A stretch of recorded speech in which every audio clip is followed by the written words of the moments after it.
रूस यूक्रेन युद्ध को शुरू हुए कई महीने बीत गए हैं। सैकड़ों लोगों ने इस युद्ध में अपनी जान गंवाई है। यूक्रेन के कई शहर पूरी तरह तबाह हो चुके हैं। वहीं रूस को भी इस युद्ध के नतीजे भुगतने पड़े हैं। जहां रूस ने यूक्रेन पर ताबड़तोड़ हमले किए हैं, तो यूक्रेन भी पीछे नहीं रहा। नाटो देशों की मदद से यूक्रेन ने भी रूस में भारी तबाही मचाई है। इतने महीनों में रूस यूक्रेन के कई शहर लोगों के भयानक हथियारों की मार से लहूलुहान हो गए, लेकिन इस जंग पर फुल स्टॉप नहीं लग पाया। अब भारत ने इस जंग को रुकवाने की पहल की है। जुलाई में प्रधानमंत्री नरेंद्र मोदी की रूस यात्रा और फिर इसके 6 हफ्ते बाद उनके यूक्रेन दौरे ने रूस यूक्रेन युद्ध में शांति बहाल की उम्मीदों को बढ़ा दिया। पीएम मोदी ने यूक्रेन युद्ध में हुई विशेषकर बच्चों की मौत पर गहरा दुख जाहिर किया था। उन्होंने कहा था कि ये युग युद्ध का नहीं है और युद्ध के जरिए कभी भी शांति नहीं लाई जा सकती।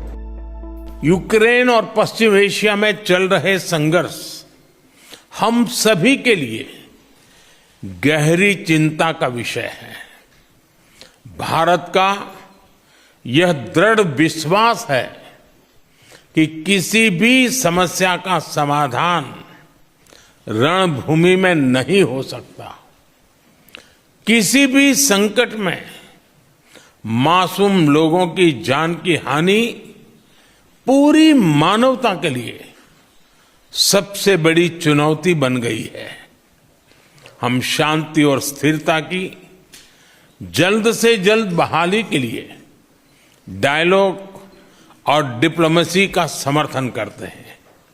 इसके लिए भारत अपने मित्र देशों के साथ मिलकर हर संभव सहयोग देने के लिए तैयार है।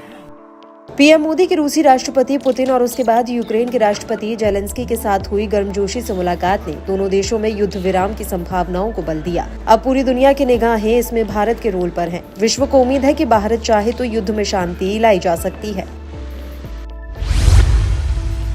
भारत खत्म करेगी रूस यूक्रेन के बीच की दरार।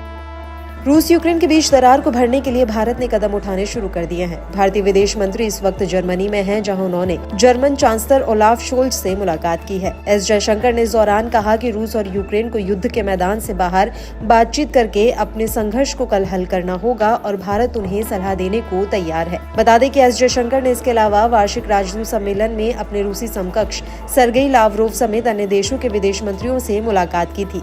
इस दौरान भारत ने रूस यूक्रेन युद्ध में शांति के लिए सभी को प्रेरित किया था। वहीं अब भारत के राष्ट्रीय सुरक्षा सलाहकार अजीत डोभाल इस मुद्दे का समाधान खोजने के लिए मॉस्को गए हैं।